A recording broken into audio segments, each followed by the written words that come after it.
Well, I think one of the most important things in this whole recovery process is being able to find something that would help us step out of denial. And attending Parents Helping Parents was probably a great place to begin to understand that we weren't just dealing with a daughter who was playing with drugs or addiction. We were dealing with a disease. And I think the other important thing too that Parents Helping Parents helped us do was to be able to separate this precious child that you remember being a cheerleader, playing piano. You remember all of those good things, and the pain of watching that child destroy their life with drugs. But Parents Helping Parents helped us to separate this person into two different places. Yes, they're still your child. Yes, they're still the piano player. They're still the cheerleader. But over here is the disease that has caused that precious child to go into hiding. And now we have this disease that has taken over. And that's what we're fighting. We're not fighting the child. We're not fighting those memories. We're still holding on to those memories, but we've got to get busy with the battle over here. And I think Parents Helping Parents helped us to separate the two different places. And another was just how they've stuck with me through everything. And even when some of our family kind of shunned me and, you know, wrote me off because, you know, I had stolen money from them or whatever, you know, but the fact that my parents were still standing by me through everything, I mean, I really feel like I would have given up on myself if they would have given up on me. Friends and family, and even some of our friends and family pulled away, you know, from us, and that's painful. You feel bad as a parent. You go through that phase feeling like, what did we do wrong? Where did we go wrong? Well, every parent does things wrong.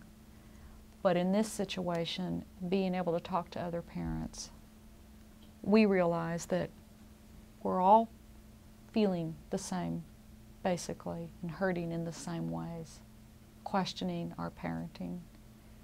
And so it's a great place of support. Yeah.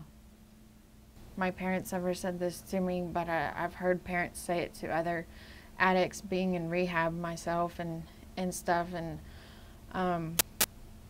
you know, it's telling their kid, well, you're just a drug addict, you know. And I saw what that did to that person that I was in rehab with, and you know, that just, I know for me, it would just make me really want to give up on myself. Parents Helping Parents made us aware of a lot of resources available where by getting educated on the disease, it helped bring us to where we need to be, where we knew how to deal with it instead of feeding the disease, if you will, because you know, you have to learn how to set the boundaries that you need to. Mm-hmm. Otherwise, you're drowning in the disease worse than the addict herself. Mm-hmm. You know, when I was in my addiction and I was using, it would frustrate me. And, you know, whenever you get frustrated and angry and you're in your disease, whenever you feel, you know, oh, I feel a little bit of anger coming on, I need to go get high. And it would frustrate me and anger me whenever, you know, I think, you know, a couple times that they were like, why can't you quit? You know, why can't you quit? Which is an understandable question. Anybody wonders that. And it's so frustrating because you can't explain it. You can't explain that you want to quit, but you can't. How do you explain that, and how do you understand that if you're not an addict? It's very hard to understand, and that's why it's so important for parents to get educated so that they do understand that, and that they do understand, you know, the things that they're doing, it's the disease and not them as a person. And you know, the more familiar, the more educated we've become with the help of Parents Helping Parents and all the resources provided, the more we've educated ourselves, I can look back and see how we really came to a place where we almost recognized the disease immediately. We could recognize, oh, she's in recovery. Oh, she's not using.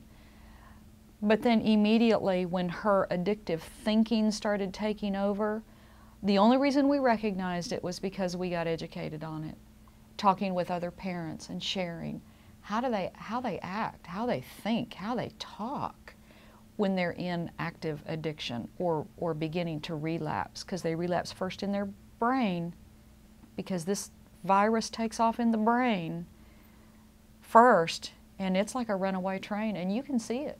But you know what? Before we were educated about it, we were blind.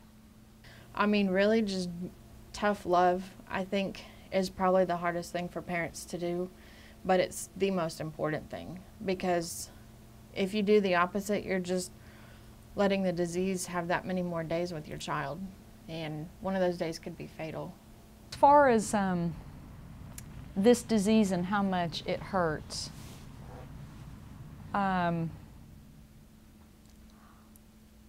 there's no doubt in my mind that our daughter loves us just as much as we love her. You know, love never fails.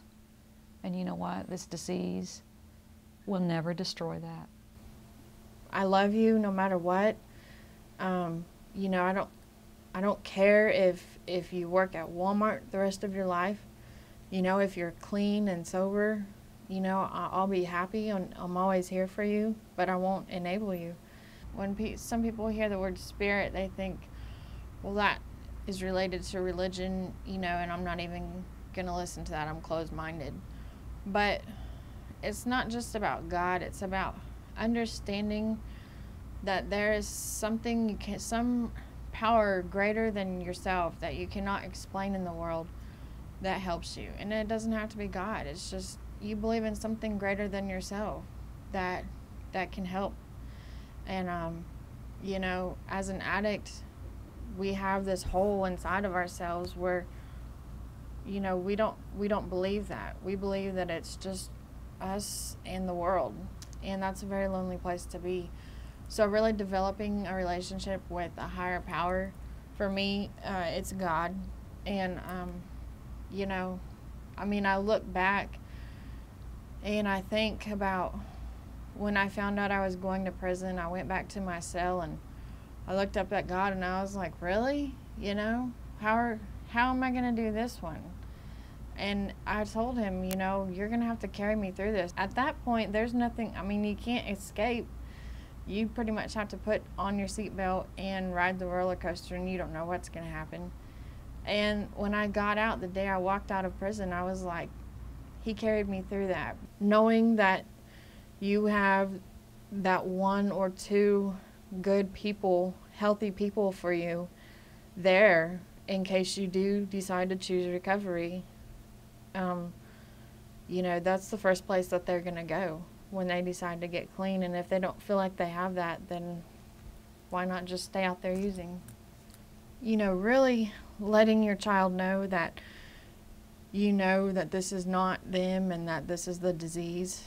And just knowing that even if you don't understand it quite yet, you know, just letting them know that opens a door, you know, that they might choose to come through someday.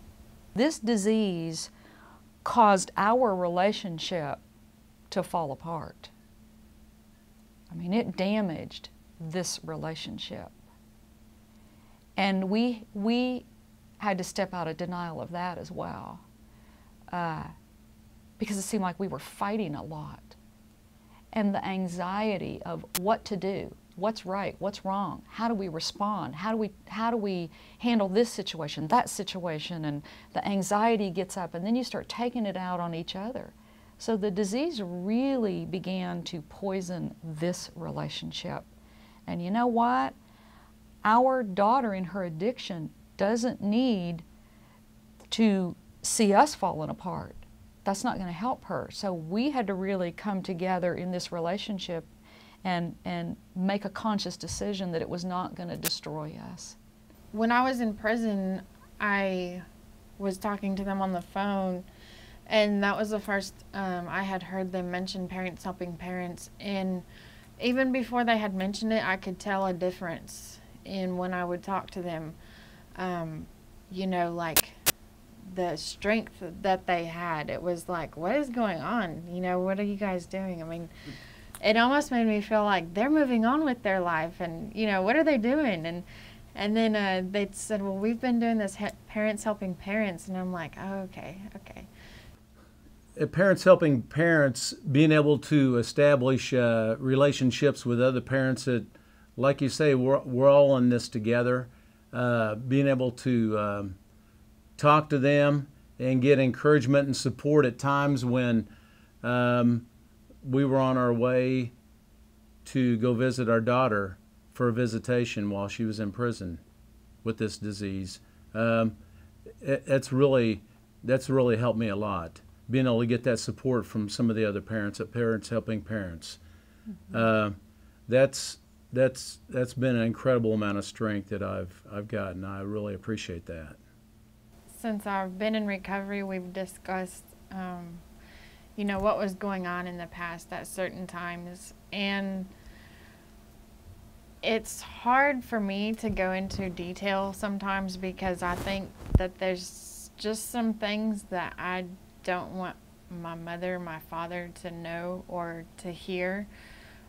Details about how I was using a drug, you know, because they've already been through so much pain, and it, you know, it's like you get to the point where you're just tired of hurting them, and so you really want to be careful with your words. Yeah, because this journey for us started, 10 years ago. Our daughter was 15. In 10 years' time, I mean, we've seen her in a hospital several times. We've seen her in rehab several times. We've gone to visit her in prison. We've had to say goodbye 100 times in 100 different ways. But you know, we've also said hello. We've also had those joyous times of saying hello. You know, she's back. And then, and currently she's doing very well, doing some very good recovery work. And you never, never, never, never give up.